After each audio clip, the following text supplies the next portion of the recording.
Cafe, where the ethics thrive, thoughts find depth, and every conversation explores the art of thinking beyond the obvious. And today I have my special guest. She's the founder and advocating woman visibility market, none other than Miss Karen Yankovich.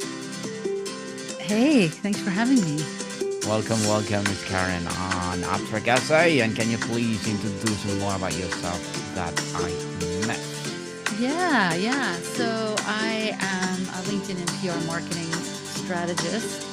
I work primarily with women, but frankly, anybody that's looking to step into their next chapter with a little bit more credibility and confidence and, income and impact and influence. And we use the tools LinkedIn and PR to help that happen. I am the host of the Good Girls Get Rich podcast, which is a lot of fun as well. And yeah, I love doing this. I love getting to meet new people and inspiring people to use these tools that are here for us. Yes, and thank you so much for sharing your knowledge and wisdom to the world. Miss Karen, thank you. And today let's talk about from hidden to headliner, how women over 40 can own the spotlight on LinkedIn. So, from hidden to headliner for women over 40, what does being hidden on LinkedIn look and feel like in practice? And what is the biggest psychological shift required to step into a headliner role? Yeah. So here's the thing. I focus on women.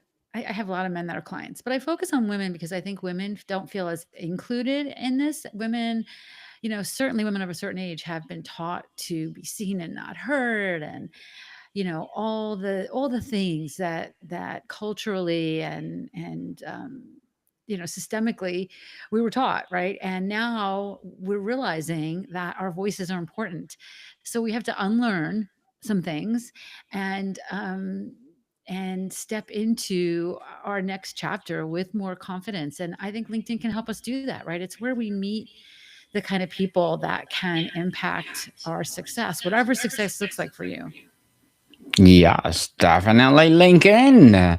So, why is Yeah. LinkedIn a uniquely powerful platform right now for women in the stage of their career? What advantage does life experience and built in network provide that a 25-year-old simply doesn't have? I mean, expertise, right? As you're stepping into, and listen, your next chapter could just be it's time to make more money, right? It doesn't mean you're leaving your job and becoming a consultant. It could mean that, right? But whatever it is, you're coming to that space. You're not starting new, right? You're starting with experience. So I like to help women pull from that experience, pull from that expertise, and position them as the incredible expert that they are, so that they can step into that next chapter more confidently, because that's where the bigger opportunities are. Listen, I'm not saying that funnels don't work, or you shouldn't sell your $27 things. I just don't know anything about that.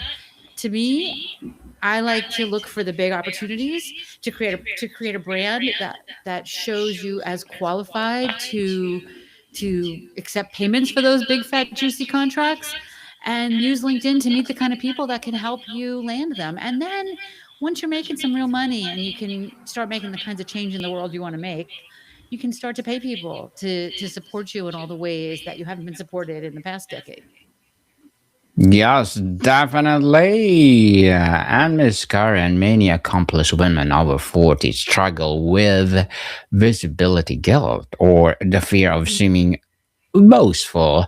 How do you refrain owing the spotlight as an act of Yeah. service and leadership rather than self promotion? Because it is a service, right? Visibility is a Yes. service. If you have a message and you're not sharing it with the world, then they're missing out on that, right? So, for most women, it comes down to things like imposter syndrome, right? We feel like we're not credible to do this. We don't have, like, there's studies that show, If there's a job that has 10 requirements, a man will apply to that job with 5 of those requirements because they'll say, I can learn the rest. But a woman will not because they feel like, oh, well, I'm not qualified. I don't have all 10 things, right? So I'm here to help shift that a little bit. There's imposter syndrome never goes away because every time you reach a new level, you hit that again. So it's really something that we have to learn how to kind of just accept and push through and know that, like, our voices are needed. Our voices are needed in this world. And if you're not doing this, who is? I mean, I'm sure many of your listeners can imagine or think of something, an occasion where they've watched somebody that does something similar to what they do, and they know that, like, you're more qualified than this person, but they're the one with the microphone. They're the one that's gone out there, right? They're the one whose voice is being listened to because they went out and looked for the opportunities, and you're sitting there watching them, right? I want you to be the one other people are watching. I want your voice to be the one that's heard so that you can make the kind of impact on the world that is there for you. And Daniel, I've talked to so many women and I've talked to so many men as well. And yeah, women that have big dreams and big impact goals need the big income to support that, right? But they're not. But it's interesting that women are not always looking for the income. They're looking for the impact more than they're looking for the income, right? I am always saying, where's the money? Let's make sure you're making the money along with this, right? Let's fill your cup up so that you can serve from the overflow. But if you are sitting back and letting other people do all the talking, you're not ever going to be able to get your mission to where it could be. Yes, definitely mission, people. Let's address the elephant in the room. Ageism, or the fear of being perceived, is out of touch. What is your strategic approach to not just combating these biases, but proactively leveraging maturity as a digital asset? You know, my strategy is to ignore it. I don't care. I am what I am. I have many, many years of experience. And listen, there are times that a 25-year-old is the right answer. But there are also times, like, leaning into your experience, leaning into your expertise is always a good thing. We live in a world right now where, the minute you try to pretend you're 10 years younger than you are, somebody's posting your high school reunion pictures of the year that you graduated, right? So we can't we can't pretend we're an age that we are not anymore. Like, those days are over. So I say just lean into it, and the right people are going to understand that your expertise is so valuable. And that's what somebody, that's what a midlife woman can bring to the table that somebody just starting out really just doesn't have yet. They will, right? Their time will come. But I don't really worry. And nor do I want my customers and my clients and the people I work with to worry about ageism. I mean, if it happens, it's going to happen, and they're not the right fit for you anyway. There's plenty of opportunities out there. I say lean in, go big, and don't worry about who has a problem with it. Yes, definitely. Yeah. So for someone who is not a digital native, the platform's constant changing can be daunting. What is your start simple advice for overcoming tech intimidation and just getting started Yeah. with consistent activity? Yeah. Here's the thing. I People ask me a lot, well, how often should I post on LinkedIn and how do I get more eyeballs on my content and things like that? And honestly, again, that's something I don't really worry too much about. I want to know who's on my calendar, right? So if you bring to LinkedIn the networking mindset, right, as opposed to the social media and the marketing mindset, that's where you can make that shift. So even if you've got digital, if you've got a little fear around digital and technology and things like that, yeah, you got to, I mean, it is a platform that's on a computer, right? So you do have to figure that out, but you don't have to, it doesn't have to be complicated. Really, what you just need to do is create a profile that has you showing up as if you're peers with the most influential people in your industry. And, hopefully there's people, I mean, certainly you can listen to my podcast and get a lot of help with that. And then just meet people, just connect with people as you meet people, right? Like, I was in a networking event today, and I was at a networking event yesterday, and my follow up to these networking events is to make sure I'm connected with these people on LinkedIn getting to know them a little bit better, and then deciding who I want to follow up with and have a future conversation. Those are not necessarily sales conversations. Like more likely they're collaboration conversations, right? That's what networking really is beautiful for. So if you focus on that as opposed to the technology piece of it, I think that it may become a little less intimidating. And, it's something women are naturally good at, right? Is having conversations and talking to people and supporting people. Just bring that same mindset to LinkedIn and don't worry about the technology because there's not a lot not to worry about there. Yes, definitely. Yeah. Women in these demographic are often a peak career and family responsibility. What does a sustainable high impact LinkedIn routine look like for someone who only has 20 to 30 minutes a day? Oh, you know what? That's the best. This is the best platform for you then because LinkedIn's, listen, the minute anybody says, here's what an algorithm does, they change it, right? But I will say Hmm. that consistently over the past few years, LinkedIn's algorithm rewards consistent posting, but not a lot, like 3 4 times a week, not 3 4 times a day, right? So if you're posting a couple times a week, for me, I teach a 15-minute daily LinkedIn routine, which is um, reach out to view profiles, and like all you have to do is view the profiles of some of the people that you want to be connected with. Like just view their profiles because you're teaching LinkedIn who you want to be, like who you are and who you like to spend time with. So view 10 profiles, DM, not DM, comment on 10 people's conversations. So jump into other people's conversations. So if you're just doing that, viewing some profiles and jumping into some conversations, and then DM one person a day, just one person a day, not spamming people. But maybe you come across somebody that you met at a conference a year or 5 years ago, right? And you're like, Hmm. hey, Mary, I just came across your profile and I see that you changed jobs. We should connect. We should catch up, right? If you just do that one a day, at the end of the year, you've done this like 200 300 times, right? You sent out 200 or 300 messages, but you've done it intentionally. You've done it in a way that is easily achievable. 15 minutes a day is easily achievable. And if you do that consistently, I call it watering your money tree. LinkedIn is your money tree. If you ignore it, it's just going to die and it's hard to bring back to life. But if you just consistently give it a little bit of attention, a couple times a week, it's going to provide all the opportunities you need. It doesn't need a lot of attention, which is the most beautiful thing about LinkedIn. Yes, indeed. I used to post every day, so it helps. I mean, you could post every day. Although I will say Yes. that the latest algorithm reports show that you don't need to do that, and Hmm. it's certainly not a couple times a day. They're just not showing your content to anybody then, so don't bother. Yes.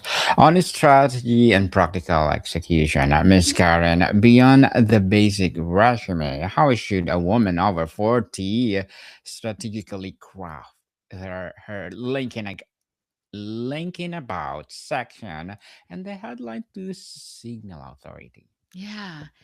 So let's start with the headline, right? Most people use things like CEO or coach or consultant.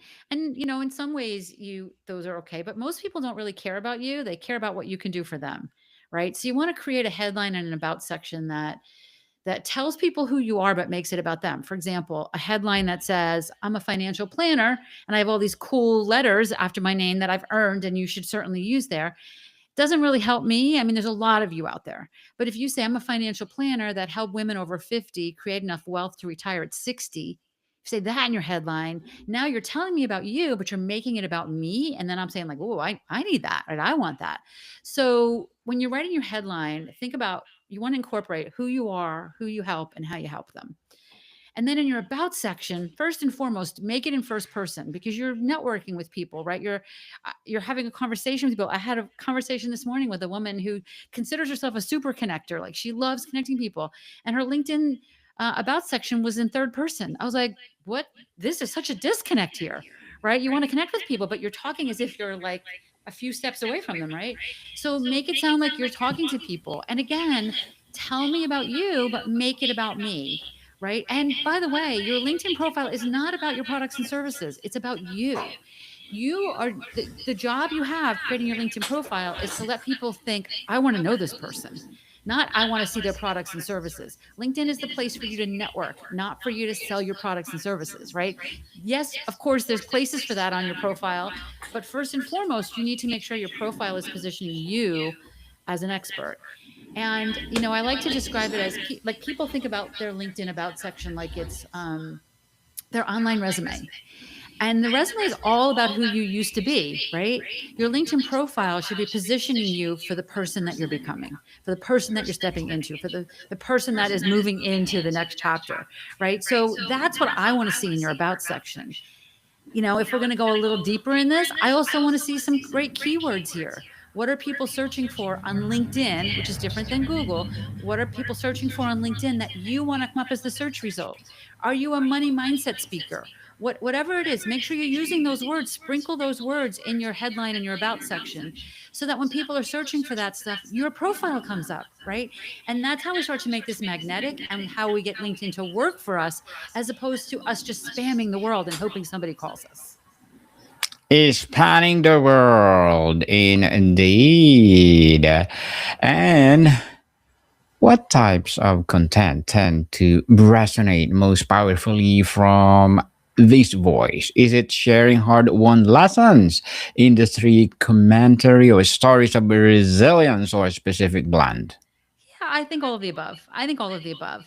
LinkedIn, like other platforms, rewards dwell time, right? Meaning how long are they reading that article or that thing. So things like carousel posts do well on LinkedIn because it keeps people on that post for a couple seconds or a couple minutes, right? But generally, as much as you want to put, you want to do an occasional like real type video, or you want to do like LinkedIn has this whole section for video now, and it's the real format. But but LinkedIn generally rewards most just plain text posts. So you don't have to be fancy. You don't have to be fancy. You can add a picture, you can add a video, you can add a carousel, but you don't have to on every post. You can do some polls and things like that. But again, sometimes like the less fancy, the more engagement you get. And honestly, the right way to do this is to test it, right? Test and see what you're getting the most reactions from, and then do more of that. It's different for different people. Look for ways to engage. And again, I'm going to take a step back and say that some of the best ways to get people to react with your content is the number one thing you should be doing on LinkedIn, which is engaging with other people's content. And that brings people to your profile, it brings people to your content. And that is more important than what type of content you're posting. So, Ms. Karen, tell us, how should networking on LinkedIn differ from a seasoned professional versus someone just starting out? What does it mean to move from connecting to cultivating and contributing in your network? Yeah. Well, I don't think it differs all that much, frankly, from newbie to expert networker, right? I think it's just a matter of, I'm not I'm a fan of micro targeting, not connecting with 100 people a week. Connect with 5 people a week. And think about who did you meet that week? And maybe you did some virtual networking events. Maybe you went to a conference. Are you connecting with those speakers? Whoever's listening to this show, right? Are you connecting with me? Are you connecting with Daniel? Are you posting on LinkedIn?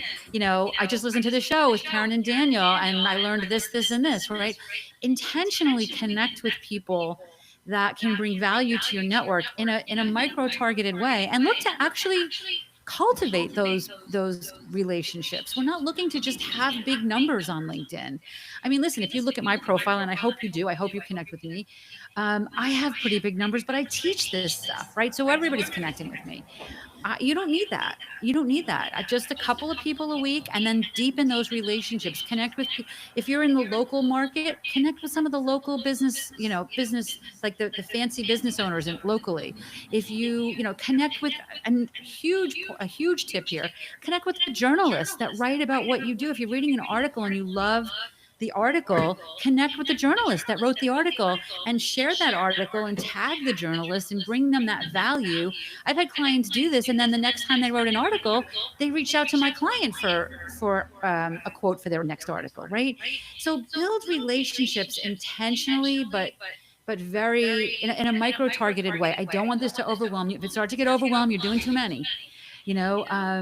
and maybe just start out with who are the top 10 podcasts you listen to, and look and see who's active on LinkedIn as the host and connect with them and let them know, that you enjoy their show, and what podcast host doesn't like waking up to those messages, right? It's just a Hmm. great way to start to cultivate these relationships. Miss Karen, what are your short term and long term goals?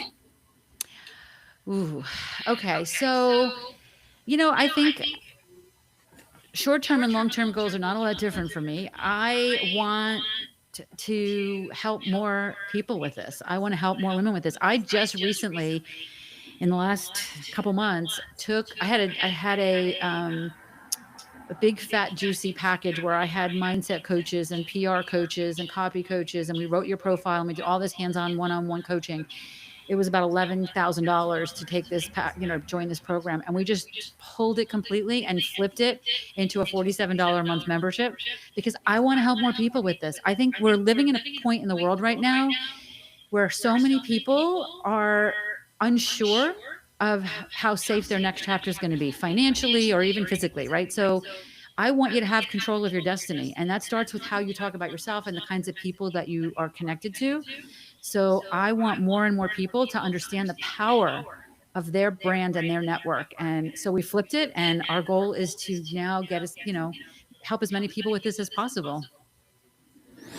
Yes, good luck to your goals, Miss Karen, and looking forward for more success. And Thanks. what would be your piece of advice for those people out there who want to be a founder like you? Listen, my biggest piece of advice is step into it. Unless it's something you've never done before in your entire life, meaning like you've never done a yoga pose before and now you're going to be a yoga teacher. You come to wherever you are as you're stepping into this with so much expertise, create the pricing on that, not on the fact that you've never actually billed as a consultant before. If you know that work and you have expertise, don't like start in the place you are. Don't think you have to start all over again. You don't. You start from your experience. So if you're thinking something is going to be $100 or $1,000, I want you to go in with it and double it. Maybe make it $200 or $2,000, and think about what can you bring to that engagement that is worthy of that. If you're looking for a job, right? If you're making 50,000 or 100,000, look for the next job at double what you're making. I am sure if you position yourself properly, that's available to you. But we hire people based on our impressions of them, right? And yes, your expertise matters and your experience matters, but you wouldn't be applying if you didn't have that, right? So step into it with confidence, double your expectations, and I bet you're going to get them. Yes. And thank you for that advice, Miss Karen. Thank you. Thank you. And tell us, how does the confidence and clarity gain from owning your space on LinkedIn ripple out into the other areas of life and leadership?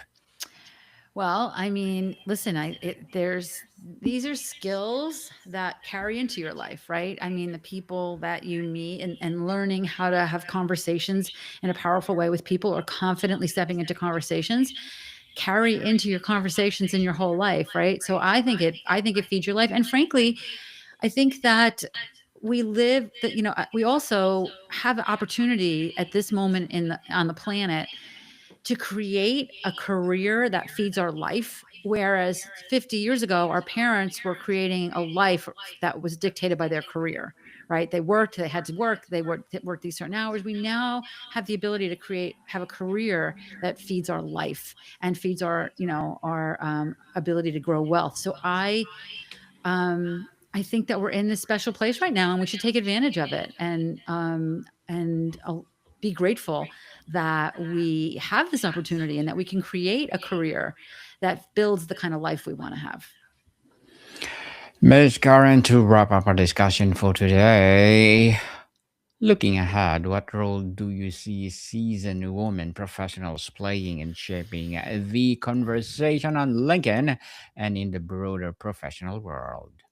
Well, I really do believe that more and more women are using their voice. And I think that's amazing. And I'm happy about that. So I think we're going to see more and more of that, right? I think the more the more the world tries to shut women's voices down, the louder we get, right? So I'm seeing that, and I hope I continue to see that, because I think it's really important. The diverse viewpoints that come from that are so needed in this world, and I'm really excited to see that continue, to see more and more women step into positions of leadership, step into positions of power, and use their voices in a way that can make real change in the world. Real changes, people. Let's empower women all over the world. Just Miss Karen, can you please invite our listeners to support your advocacy, your projects that you're doing, or anything you want to promote on Abstract Action? Yeah. So I mentioned that we took our $11,000 program and we flipped it into a $47 a month membership. We have a free trial of that. You can go to KarenYankovich.com/free trial, and that will get you a free trial into our membership, where we do master classes, and we have copy coach comes in and helps you with your LinkedIn profile. And I have all the content, all the courses that were in our full program are in this membership program now. So we're really excited about that. So you can check it out for free at KarenYankovich.com/free trial, and listen to my podcast, Good Girls Get Rich. It's a great, we just released episode 350, I think. So we've been doing it. I've been doing it for like 8 years, and there's a lot of good stuff in there. And I would love to invite you to check that out and connect with me on LinkedIn. Be sure to do that and let me know that you met me here.